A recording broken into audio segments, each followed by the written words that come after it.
Welcome, guys, to Sagiecenter, and I got a special guest with me today, Mr. Doulie. Long time, my brother. Long time. We've been talking about doing this episode for how long, man? Man, since Giannis got that damn Oh my MVP. God, to be honest, this guy. bro. Just to be honest, I was on the last 2 seasons ago, and I haven't made an appearance yet, but I got some stuff to say today. Oh, we gonna get to Giannis. We're definitely gonna get to Giannis today. I definitely wanted you guys to, get to know my boy more. His brand, he's doing great things out there. He has 2 different brands out there Appreciate that you need to know about. Actually, 3. I'm sure because you got your own podcast now. You stay cozy friends. Shout out to Peter. Shout out to Peter. Yeah. So I'll let you go ahead. Tell the people about more what you're doing out here.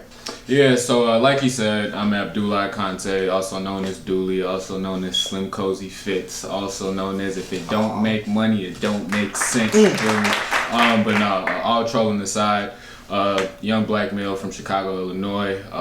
Like he said, I do have a couple of businesses. My background's in digital marketing. So about 4 years ago, a buddy and I started a digital marketing platform called Sincerely Richard. Really just trying to empower fashion, black fashion designers, models, and creatives, within the fashion space. I also do screen printing, so holla at me if you got any custom apparel needs or anything of that nature. Aside from that, he did this. You feel me? Sagiecenter the right way. Apparel coming out soon. Sagiecenter. Definitely got to hook my boy up. A new project I've been working on with my big brother Peter is a podcast called Not Your Typical Booty Scratchers, where we basically, man, we using our upbringing, we using our life experiences to talk about real life stuff, things that people our age, our skin color are experiencing and kind of feel too scared to talk about. We wanted to open up that space and give, let people know you're not alone. So it's a little bit about me. We here for Sagiecenter. My boy been doing great things with the podcast. I'm super happy that he taking this way more serious and getting these episodes out. He's one of the people that kept telling me you gotta keep do doing. this. Hey, make sure y'all subscribe to his YouTube channel. Make sure y'all go and subscribe. To this one too, man. Of course, y'all gonna subscribe to both before the end of the show. Sure. But like I said, he's been one of the biggest influences in my life, especially with the Sagiecenter. Just continue to influence me, continue to encourage me. Hey, you gotta do this, do that. Like a lot of people want to hear it from you, so I definitely appreciate this man a lot. Always. Blood couldn't make us more closer, so that's my brother for life. We're actually gonna jump right into it, bro. We're gonna talk about fashion since you have Sincerely Richard and in the NBA now. So fashion in the NBA, we have now seen things like how people come in dressed. Yeah. It's kind of weird now because of the bubble, but athletes still come in fly, all the time. So I want to know, how do you feel about fashion in the NBA right now and how it's impacting? And then I want you to give me your best dressed NBA players, and then some of the NBA players who think they dress well, but they're not really that fresh. So just to hit on that first question, fashion in the NBA right now is it's huge. It's another way for the players to express themselves for sure. And if we think about David Stern and how he tried to enforce dress codes and tried to really make people, conform to one look, it was not really allowing the players to express themselves and show who their true identity was. And we see now that these guys is making bread off of these off the fact that they wearing up and coming designers, or for instance, I think it was Kyle Kuzma. He had a contract with StockX or something of that nature, just because they noticed, what his shoe game on the court. So it's big right now in terms of getting capital, but it's also big in terms of them expressing themselves for sure. I definitely. So, how do you feel about the best dressed NBA players now versus ones like I said who you think that are, they think they got the style, but it's now we look at some of the outfits So I got my notepad and stuff. I had to come ready, but I actually took the time to think about some of the best dressed players and it kind of varies. So I got Tobias Harris. He be fresh, cardigan game. Always got the vintage game. J. Cole. You feel me? J. Cole. J. Cole Jr. Chris Paul. Chris Paul be fresh as hell. And something about him is he really, really tries to wear HBCUs and black college wear all the time. And his stylist is a black person. And he's really about supporting black brands. So on his top family, of that, his family really comes from all that HBCU background. He talks about that. He says one of his biggest regrets was actually not going to HBCU. You feel me? So just on that note, and then some of the younger guys, you know, like Shai Gilgeous-Alexander, Kyle Kuzma, he be kind of freaky sometimes, but he know how to throw a fit together. Kuz be reminding me of that dude in Rush Hour sometimes. Was it Leonard? Yeah, nigga with the blonde hair. Oh my God, from Rush Hour 1, yeah. He be reminding him when he had that blonde hair that time. But Kuz be doing his thing though. You know, he could do better on the court, but he do what he got to do on the fashion, you know, on the fashion runway, the right way. And some of the worst dress, bro. Like my very first pick is Russ. Like Russ. I knew that was gonna happen. I knew that was gonna happen. He may have a few pieces, but dog cannot dress. It confuses me. Bro, just yesterday he had on like a leather top, some leather cargo pants, and like left his shirt unbuttoned. I'm like, dog, you too freaky to me. This is 2021, folks. Like, get it together. Hey, he lives in DC. It's cold as hell. You know. And then right after him, a former teammate of his, Montrezl Harrell. That dude. Oh yeah, awful. Montrezl. He's awful. Like he puts cheetah print together with purple. Like I hate the way he dresses. I think they try to. I think they try too hard. That plus the fact that they think because it's like designer, they can just throw anything together. But it's like, nah, bro, you still gotta know how to dress. I don't care how much it costs. You feel me? You know, one name I want to ask you about that he's not playing in the NBA anymore, but people see him as like, you know, a fashion icon too. What about Dwayne Wade? How you feel about the way he dresses? So going back to expression, fashion is all about expression. He definitely knows how to express himself. Some of his fits I cannot get busy with for sure, but like overall, I think he knows how to put something together. It may be a little too tight at times, but he know how to put a fit together. He know how to put a fit together. It's sometimes it's questionable. Yeah. But you know, other times I was like, all right, I see what you're doing. I see what you're doing. I see. He's very open-minded and open-spirited. That's all you gotta say. At least LeBron can keep his style up. You feel me? I love LeBron's style. The only thing, the way Bron dresses. Just like they talked about in the I Am Athlete, Bron, this hairline ain't gotta go, bro. I be buying the best hairliners, bro. Like you know how women buy wigs instead of hairliners.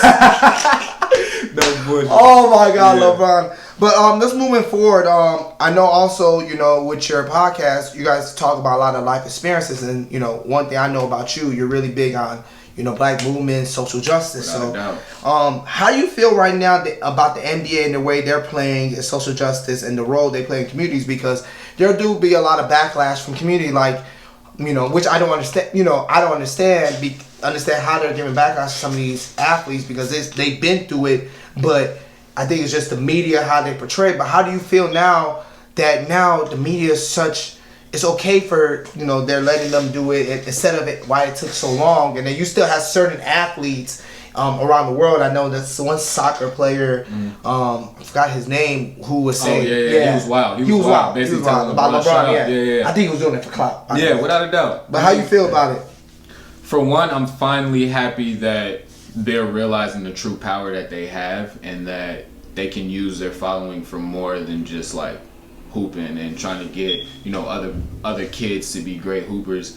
So I love the fact that they're doing that. What I would like to say is some of them need to take the time to educate themselves a bit more before like speaking, because sometimes like the media knows how to misconstrue messages and like put people against each other, you know what I'm saying? Not saying there's recent examples of that, but like some of these players end up eating their words because it wasn't interpreted the right way by the masses, you know? So, but I really love what these NBA players are doing today, you know, like just going back to the bubble, how, you know, I think LeBron said him, Giannis, CP, James all hopped on the phone when the situation in Milwaukee happened, like trying to figure out, and Russ, you know, like trying to figure out, yo, so what y'all trying to do, you know, because this ain't right. They making money off our backs. We got to stand for something, fall for nothing. You know what I'm saying? So I'm really rocking with that, man, and I just hope it doesn't like end up hurting them, because, you know, like I said, media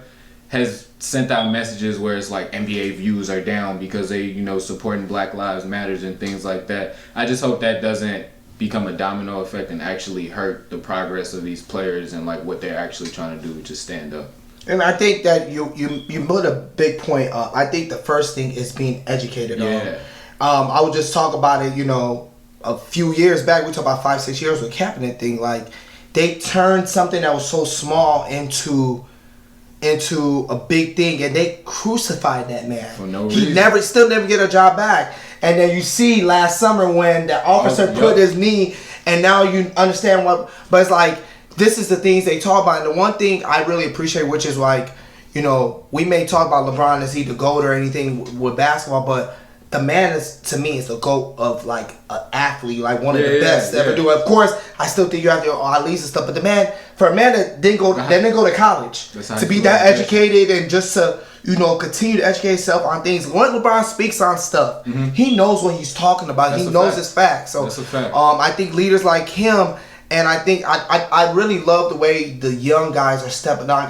I don't think that we talk about that as much. Like, people like Jaylen Brown, Malcolm Brogdon from the Pacers, they stepped up and became a more leader. So I think, like you said, I hope it doesn't go back to bite them, and I don't think it should. But we know in this society, you know, things can change in a matter of 4 years. Like, you know, you may bring somebody else in that's not supposed to be president, right, you know, and change things up. But I really like the way it's going, because at the end of the day, one thing these players understand, I think 80% of the league is black. Yeah. And so they know about what's going on. And most of them have come from what's going on in the communities. They still have families in those communities and things like that. So I think one thing we, as the media, is not trying to play a media role. They need to now understand, and there's people in the media that are black that should understand that. And you should make sure when you get to those positions of power, you're not crucifying people who are trying to express the real things instead of trying to play a role. You know, and I think that's on them too. Some of those people in the media too.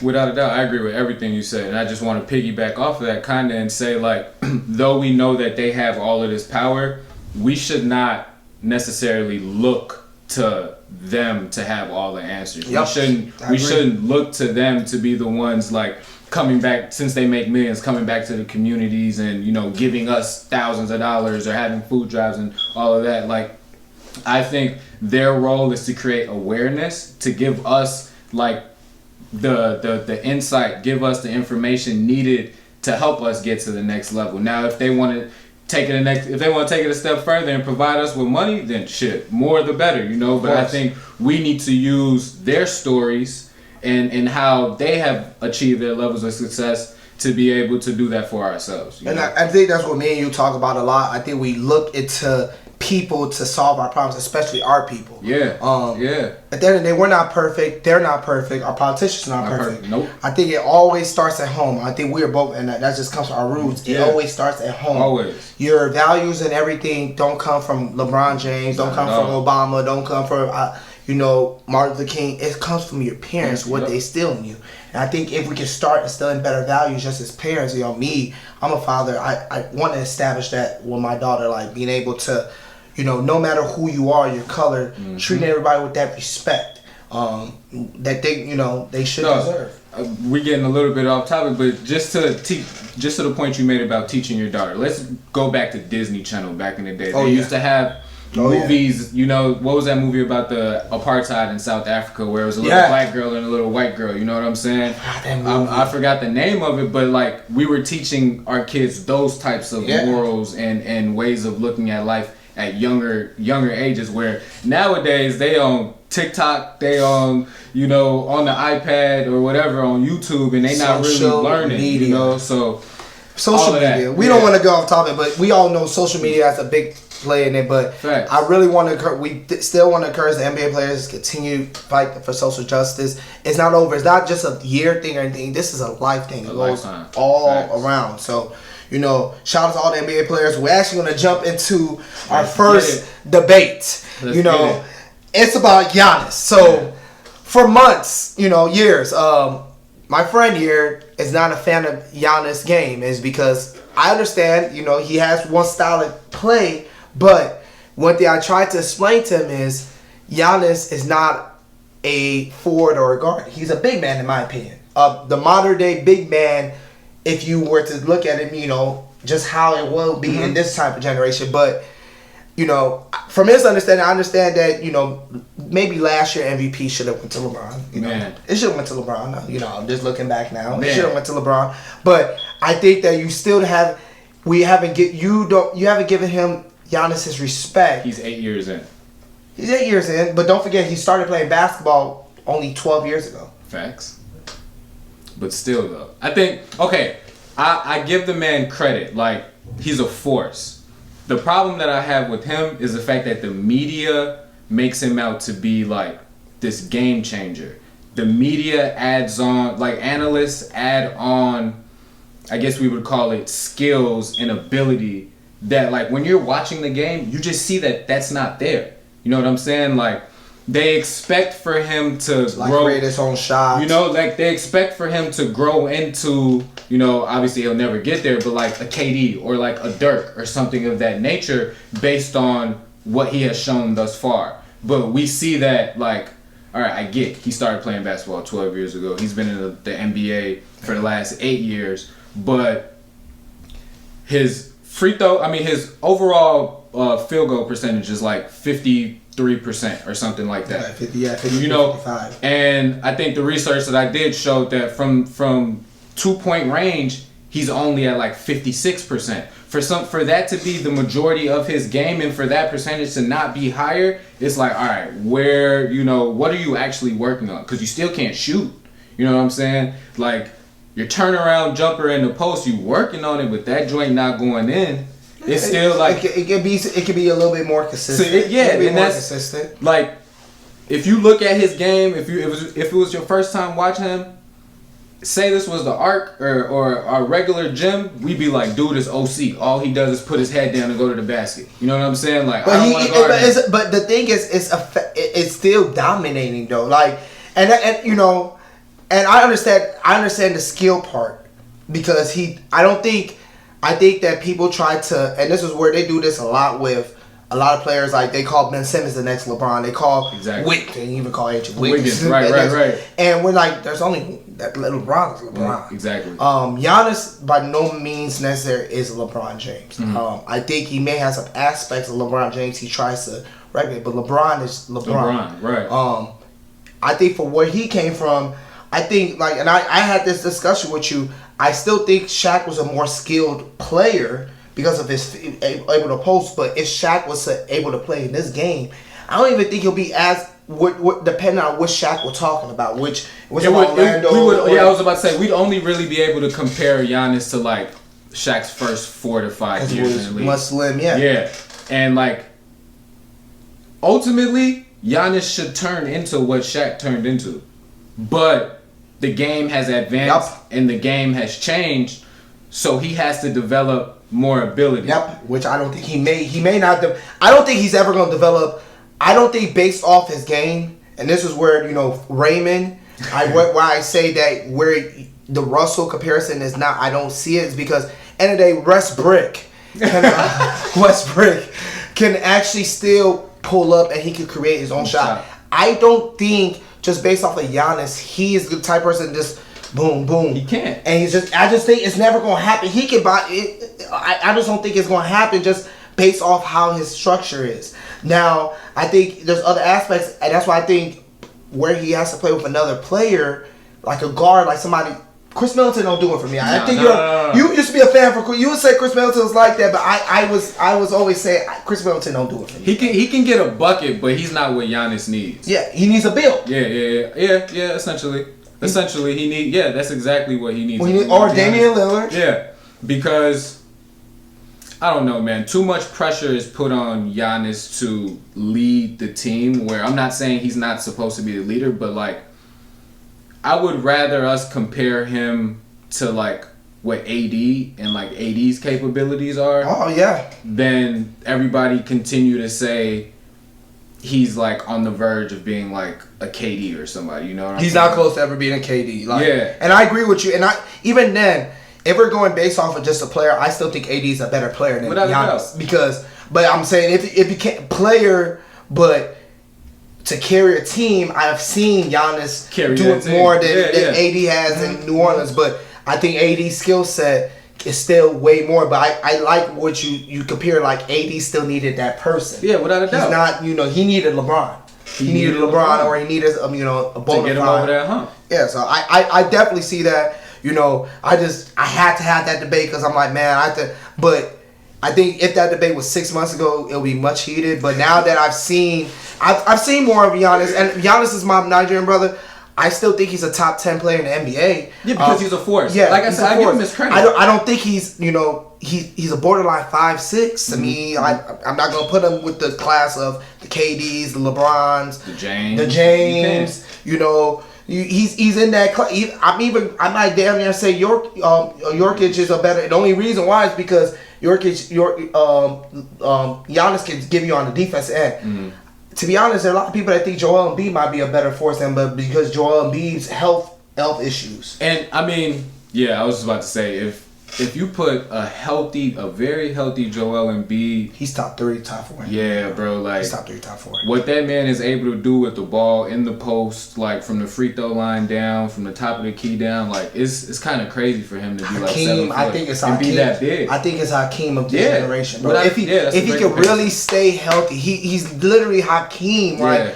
And so because they're both African, they both used to play soccer, so the footwork comes from there. Like, I love Joel, and that's why I'm very hard on him about I need to see this in the playoffs. Like, I need to see you dominate, like, and hopefully he does that.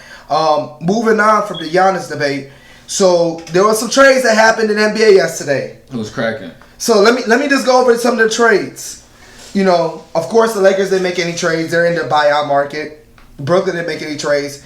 We'll start off with Atlanta and the Clippers. They traded Rajon Rondo to the Clippers for Lou Williams for 2 second-round picks, one in 2023 and one in 2027. Just to take a note, Rondo was supposed to go to the Clippers over the offseason, but he went to the bag with Atlanta. How does that not impact their team, and where do you see the Clippers? I think that's what the Clippers needed, to be honest. I mean, when we think about beyond just the play on the court, when we just think about that mentality that like those Clippers players have, like I'm gonna grind it out, like I'm gonna do whatever it takes to win. Rondo fits that perfectly, and now they have a floor general who can like get Kawhi, get PG the ball in the right spots. I think it's close to no excuses. Yeah, without a doubt. And I'm a diehard Lakers fan, so I'm sitting here kind of shaking in my boots like, damn, if we can't get it together within these next couple of weeks, keep dropping down the rankings, like it's gonna get hard. I know if they catch rhythm, if the Clippers catch rhythm. I know the one thing about the Clippers and Ty Lue, the coach. The one thing about the Clippers though, that bubble thing still kind of hurts my soul, and I'm tired of Donald LeBron. I feel, but the key thing is gonna be AD's health. Yeah, facts. So I think that honestly, the Clippers have no excuse to not make the Western Conference. If they can't make a Western Conference Finals, the Kawhi PG experiment has been a bust, and so funny because Kawhi can just dip after this year, which Kawhi I wouldn't be surprised. Yeah, he knows what he's be doing. He puts himself in the right situation. Yeah, at all times. I mean, I think Kawhi was a mentee of Kobe. He was a mentee of Steven Jackson. And there was another player who kind of just taught him, bro, hoop and get your bag. You know what I'm saying? Go where you gonna win, so he know what he's doing. So the next trade was Boston traded for, and I won't go through all of them, just the major ones. Boston is a team that's been struggling. They traded, instead for Aaron Gordon, they traded for Evan Fournier. I think that's a nice pickup though. Oh. I think it's a nice pickup for their bench. Yeah, I think that's a nice pickup. I still think that they needed. I don't know why they were going after Gordon. Aaron Gordon. Yeah, we'll talk about him later with Denver. But I still think I've been saying something about the Celtics, and I think I noticed it not just after. I think it's after this whole Kyrie experience with them, and now the Kemba. They have not had a bona fide point guard since Rondo. And I think that's what it is. That's like their problem. They're similar to the Clippers. Like Tatum is nice, Brown is nice, even Smart is nice. But a bona fide point guard, somebody like Alonzo. Yeah, I thought that would have been nice for them. Yeah. Alonzo Ball, if they even could have pulled the trigger, traded Kemba for Kyle Lowry, I think that would have been nice for them. Yeah. But Evan Fournier helps their bench out. I still don't think that. Honestly, I think Boston's gonna be getting eliminated in the first round. Before I get into that, I thought Kemba would have been a nice mix, a nice fit for them. But to me, he's kind of like He's too much of a scorer to go alongside the likes of Jason Tatum. That's my thing. And Jaylen Brown. He's a liability on defense. And which is crazy though, because don't he be up there in the steals numbers season after season? But the thing about steals is that's playing passing lane. Like the thing is, he's not a terrible defender, but it's easy to pick on him because of his size. Yeah. So you can put him in a post, Yeah. somebody can easily drive past him, and he's been having those knee injuries. So I think his steals numbers were usually high when he was with the Hornets. But now it's like you said, I think it's just the style. His style doesn't fit in with those young bucks. Like, and that's why he struggles some games with the scoring. So I would have liked them to, get a point guard, but like you said, I think it just seems what happened. I think that honestly, Brad Stevens is on hot waters. Why you think that? Yeah, I just think that I don't think he's a bad. I think Brad Stevens will get a job right away. I think he's a great coach, but I think they're at that point. Boston, we've been talking about Boston for like 5 or 6 years now. After they had all those draft capitals, and they still have not been able to make it. They made the Eastern Conference Finals, I think I've read something like 3 or 4 times in the last 6 years, but still have not made the NBA Finals. But for a few of them years, though, who they have to go to? They had to go, but they almost beat LeBron. Yeah, they almost beat him. But even then, last year, I think was their best opportunity. Those guys kind of didn't play well against Miami. Miami was on a run, but on paper, Boston had the better team. And then now teams, you have Brooklyn now who's up there, and you have teams up and coming that's getting better. I think Boston. I think they missed their beat. Yeah. All in all, they missed their time. They missed their time, and I think that you still have the good building blocks with Tatum and Brown, but I damn near think both of them gonna end up going separate ways too, though. I hope they don't stay as long as how Damian Lillard and CJ. I think that experience is gonna be over at the end of the year. But when is Tatum's contract up? I think Tatum just got paid, so Brown will be up before, and Brown got paid the year before. So Brown, I believe, he got paid in 2020, summer 2019, which it'll start in 2020. So, and that was a 4-year deal, a 5-year deal with so it's about 2024 that he'll be able to opt out. But that's man, Ainge is over them, right? Danny Ainge. Yeah. I mean, he took. I think you got to look at Ainge too. But I historically he makes good moves. He makes winning moves. So if they don't do anything this year, don't be surprised this summer if they can shake some things up. Ainge is not scared to do moves that are not popular. We see that with Isaiah Thomas. Isaiah Thomas was in line to get $200 million. Ainge trading him off and never got that type of money, and it sucks because he did. But at the end of the day, it's a business. Yeah. Somebody gave Isaiah Thomas that. If he gave him that would have been when we sit here, he'll be on the buyout market today. So I think he knew what he was doing. The next trade we're gonna talk about the Bulls. Man. And I think this is the biggest one of the biggest winners. They got Vucevic from Orlando, and this is what they traded. And they got your boy Al-Farouq, and they ended up still getting Dino Chice for one of the other picks they from Boston by swiping Mo Wagner. But they basically traded Wendell Carter, Otto Porter's terrible contract the Wizards gave him. Finally. And Daniel Gafford with 2 first-round picks, one in 2021, top 4 protected, and one in 2023, also top 4 protected. Vucevic, I think, is so underrated. People don't watch his game. I mean, he was in Orlando. The man can hoop, and I think he's like 26, 27. The Bulls just got in their bag. And we talked about Zach LaVine. Zach LaVine said today he actually wants to stay with the Bulls. I like Zach LaVine. Like I said, Zach LaVine's a scorer to me. I still think the Bulls. Now, I won't be surprised with those two and the way Thaddeus Young's been playing. If the Bulls, because the 4th seed is like only 3 games away. It's not that hard. Charlott's in there. If they can avoid those, the big 3, maybe Miami. They may not be able to make. They can sneak. They could get to that second round. They could sneak. But Miami, the way Miami is now structured, But I think the Bulls are going to make the playoffs. I think it'll be very disastrous. The Bulls don't even make the playoffs because they have more than enough talent now. Facts, bro. That's a nice semi-young core. You got Kobe, you got Zach, you got Nikolai. You make flip Kobe in the summertime. Man, I hope not. Well, yeah, just because they thinking winning at this point. But that would be a nice young core right there. Like you mentioned, Thaddeus Young. I mean, 6 man a year. Yeah. And I'm just shocked that he's been able to produce year after year. Like, he's getting up there in age. He's been in the league for a minute. He's like 32 or something. But I think It's just honestly like people can play longer and you fit into your role. Yeah, like he's once you buy in. He's buying into a role. He's not counting on night in and night out to score so many points. He's hey, I'm gonna do this, I'm gonna do that. I'm gonna do this, do that. So I think that he understands his role, which helps the team out a lot. Mm-hmm. So I like the pickup. I like the pickup by the Bulls. Again, I haven't been a Bulls fan in a while because I just got tired. That's one way to put it. I got tired. I got tired. The heartbreaks is a lot. Like, facts. And I wasn't a fan not because of the team. I love my hometown team, but I was not going to continue to support Jerry Rhinestone and give us garbage.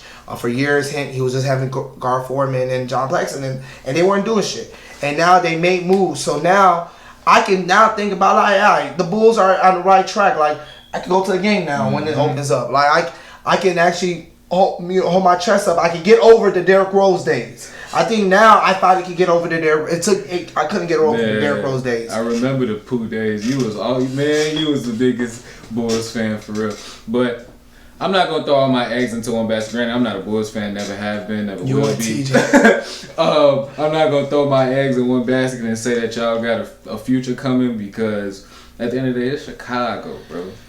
It's Chicago, nigga. You feel me? So historically, we haven't done pretty well. So since Jordan, all we have is Jordan, and I think it's that curse of curse because it's only right. When he said organizations win championships, players don't. Oh my God, I think it still hurts Chicago to today. To this day. The other trade, this is another big trade that people talk about: the Aaron Gordon going and JaVale McGee going to Denver for Gary Harris, R.J. Hampton, and a few first-round picks.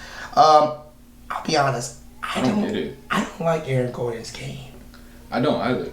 I never saw him as anything other than a jumper. Me too. Like I thought I was the only person. I never saw him as anything. That's why when I saw this trade, I was like, the biggest steal that they got out of there was having JaVale McGee back. Yeah. You know what I'm saying? Like I think that's the only real gain there because I don't see Aaron Gordon coming in and being that much of a factor or like helping them get over that hump. I think that what they were doing, Jeremy Grant they had last year, who is hooping for Pistons right now. Got a bag. He wants to go get a bag, which he deserves. I think they're just trying to replace him, and I'll be honest, I'd rather take Grant than see that, but I'd rather take Grant than. I'm not a fan of Aaron Gordon. I just think that he was always overrated. Mm-hmm. He was always based off of he's a good role player, good piece, but I don't think he's like.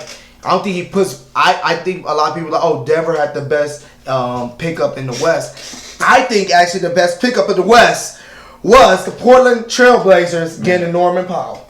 No, I said the same thing, and I also said this was great for Gary Trent because didn't he turn down last season this summer he turned down some type of contract because he was trying to prove himself. And he unfortunately they got Melo, and that's who's gonna get the playing time. So I'm happy for him to be able to go out there to the Raptors and kind of try to earn his bag. And he did his, and he became the highest paid undrafted player. So I'm happy about that. But I do think Norman Powell was a great pickup. For sure. Yeah, a nice little shooter, a high energy guy. Like I think now, depending on what they do in the buyout market, Portland is. Like I said, I think there's Damian Lillard. I think he doesn't another level right now. He doesn't get the respect. I don't understand how people don't see him as. I know what Harden's doing, but Damian's been doing that. And this year, what's so different is that he still has CJ and Nurkic out for a while. Mm-hmm. But what's so different is he has carried that team to still be in that 4 or 5 in the West. I think that. He needs to be if he's not talking about his number 1 MVP candidate, he needs to be in that top 3 without a doubt. But he's not gonna get his respect. Man. He kind of used to that though, unfortunately. And I think he's even though Dame he's very loyal, which I respect because he can carry a team. I think in a few years we're gonna see him leave. And don't be surprised he goes to La La Land. I can see that just because hometown boy, I can see that for sure. Him and AD when LeBron kind of. We'll see. I think he's content though, man. I think he's very content out there in Portland. He's gonna try and be like Kobe and try and stay loyal. Well, you can't be like Kobe if you don't have no rings. I'm sorry. Kobe had rings. I'm sorry. Kobe had rings. I love Damian. I love your game, but Kobe had rings. No, even facts. Wade that stated he had a ring. That's so facts. This day and age, I understand you're competitive, but you do need more. I love CJ's game, but I just think that experiment, it's just not working out as much as they wanted to. But the next team that I think again, Pat Riley just robbed the NBA again. He got Victor Oladipo. Let me tell you, for Avery Bradley, Kelly Olynyk, and a swapped pick. That man know what he doing. That man, look. Let me tell you, and Victor been wanting to go to Miami too, so it's about to be over with. Let me tell you something about the Houston Rockets. They flipped James Harden now. Pretty much what they flipped James Harden for was a whole bunch of first-round picks that may not even be useful. Yeah. Avery Bradley, Kelly Olynyk, Mo Harkless, and Miles Leonard. Yeah, man, it's crazy. They had to get Myers up out of there. But I'm just saying, like, yeah. Okay, we're not going to talk about Houston, but Miami now, and they're in the lead to get LaMarcus Aldridge. So it's like, I was telling TJ this. I was like, I think Eric Spoelstra is the best coach in the NBA right now. Like, just of course, Pop is I think is the best coach of all time. But I just think as of right now. I would not be surprised about Miami making a run. Of course, Brooklyn is still. Ain't no surprise. It's gonna be Miami and Brooklyn in that Eastern Conference Finals. Depending how if they can avoid Brooklyn. Facts. So that's my whole thing. So it's about avoiding Brooklyn because, Miami, and now you can have Tyler Hero and Duncan just worry about shooting. Miami has 10 deep, bro. They have people that good. They still got Kendrick Nunn. Yes. They got Trevor Ariza too, bro. Yeah, but bro. And they forgot the Kings player. They got that. I thought Trevor Ariza went to Houston. No, Trevor Ariza's with them. Oh yeah, they traded for Trevor Ariza like early in the week. Yeah. Facts. Yeah, this crazy. And we can't forget Bam, bro. Bam is a different type of animal. I keep trying to tell TJ Bam is an animal. Bam. Bro. I'm not saying that anybody that could stop Joel or Giannis, but if there's somebody that could slow them down, get them some.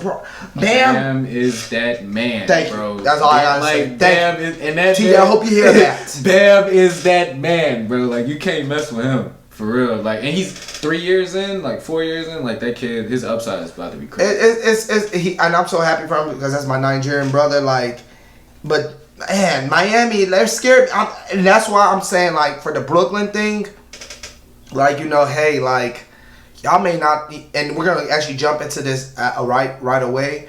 Kyrie, you need to stop listing some games, brother. Like, man. And I actually will let you talk about that because. I think people mistake, and I was talking to Raymond about this earlier, people mistake, that these athletes are humans, which we know, versus they still have a job. Yeah. And they make $40 to $45 million a year because of TV money. I pay $200 for League Pass a year.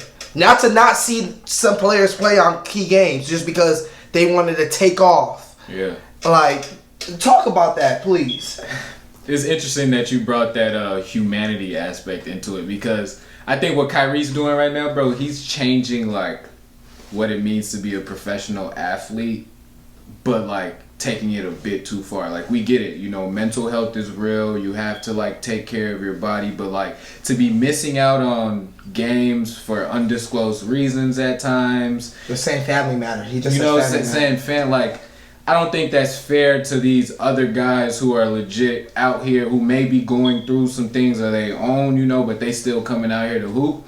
Like, I think as a professional basketball player, to your point, people pay hundreds of thousands of dollars to come watch you once. You know what I'm saying? You don't know, like granted it's the bubble right now, whatever, so people not going to the game, but you don't know what it took. TV still. You don't know what it took for somebody to be able to like get to your game or like to buy it, So for you to miss out continuously for family matters, it's like it don't make sense. But I do acknowledge and appreciate him letting the world know, like, yo, I'm still human too. Like I need days off. I love that.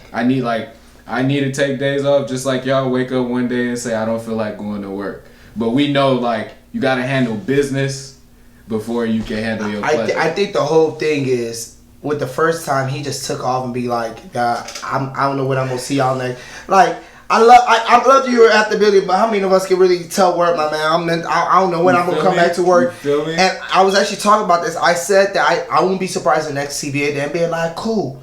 We'll give y'all PTO days. So besides, if you're hurt, of course, if you have to like not want to play because of a certain reason, cool. We know you're human, mental days, but you run out that PTO, you're gonna take that unpaid. And you see, like, I think this kind of comes back full circle to what we talked about. So hurt players. The role of like these players in our communities or things of that nature, because it's like, yeah, they're gonna put in, say they do put in these PTO days and they CBA. It's gonna get to a point where it's like, damn, like, all right, can we all just start, taking days off and like, it's levels to this. It's levels to they can't all do it. They can't all do it. So I don't know, man. It's interesting what he's doing. I think he need to be very, very careful before he end up blackballed out the league. Like, he got talent, but bro, at the end of the day, it's a business. I keep trying to tell people, I don't think Brooklyn in a few years is paying $200 million contracts. And if you're gonna ask me, yes, Prince. If you ask me who's gonna be the oddball out, it's gonna be Kyrie Irving. Facts. And that's just, he's a talented guy, but Kyrie, I think, just like it's more. I love to put LeBron in this thing. Handle your business first, and make sure your business does its thing before, so you can't be talked about. I love Kyrie Irving, but I think that he needs to do better in that situation. But I love what he does in the community. I love how he's still promoting social justice. He's doing his thing. And what he's doing for the WNBA too, that's huge. You're doing the bigger, and actually that's gonna lead me with my last take. And I'm actually gonna put this laptop down because I want people to look at what I gotta say. And this is to the NCAA. Oh man. About the situation. It's despicable. One thing we know, there's a lot of things going on with women's rights, which it needs to be. I think there's a difference what's going on with the women's NBA and NBA. It's more to it because of money, revenue, and all that. But with the NCAA, all that revenue is all coming from the same bucket. So how are you guys giving these girls some jail food? You feel me? Hey, giving them 5 weights. And 5 weights, and putting some of these guys in like 5-star hotels, like. I saw some of the goodie bags, like the WNBA. I mean, the women's NCAA players didn't get anything compared to nothing. Men players got. Some of them even said they had roaches in their hotel room. That's disgusting. Like, the NCAA, y'all got it. Like, there's no excuse for that. I don't want to hear, wherever. No, you need to do something right away. You need to fix that. That is terrible. And me being a father of a daughter, maybe she want to play basketball one day. I want her to be encouraged to play basketball if she has to go to college and not have to worry about. It should be fair. Again, I understand things happen with the women NBA and NBA, which I still think that we need to get those women NBA players paid more than what they get paid right now. I don't care about what's going on with the finance or anything. There should be no way they're making less than what regular people that work 80 hours. Where they gotta hoop multiple overseas, all of that, getting regular jobs and stuff. There's not the 70s or 60s when NBA players have to get day jobs and stuff. We need to figure out a way to do better. I understand TV revenue, but we can come together, promote the game better. Make sure we're getting more women involved in this game, because I don't want it to be that it's an unfair thing. Now, I know the finances is probably never going to be equal with the NBA and it's just something we got to say. It's probably never going to be equal just because of the revenue it brings in. But it doesn't mean it can't be more fair. That's all I'm saying. I think that it starts with the NCAA. You got to do better. In the women's NBA, you guys continue to strive. NBA players, you continue to support your sisters, because they're doing great things. I honestly think some of the women NBA players hoop better than men. Bro. No cap. I think some of them hoop better than men. But, I'd like to thank you, my brother. Thank you again for coming to Sagiecenter. Appreciate it. Subscribe. Tell them where to subscribe at. Man, check me out, Sincerely Richard, on Instagram and on YouTube. That's Sincerely, RITCHURD. Not your typical booty scratchers. Yes, plain and simple. Holla at me, man. And Tia Cooper if you're watching. Man, thank you guys for joining Sagiecenter. Make sure you subscribe to both of our channels. You can find me on YouTube. Again, you can find me on IG, Sagiecenter 2.0. This is a great show. We love it. We gone.